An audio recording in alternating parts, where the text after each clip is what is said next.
thinks your children are its children. Yes, we do. We do. Baldwin says the children are always ours.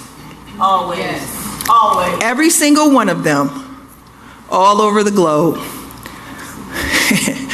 And what comes next is, CTU thinks your children are its children. Yes, we do.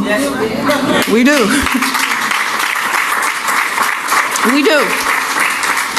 CTU thinks all children belong to it, and there's socialist conspiracy ideology. Well, I don't know about all that, but we like children. We educate them, we nurture them, we protect them, we support them, we negotiate for them, we create space for them. We even have them in our homes.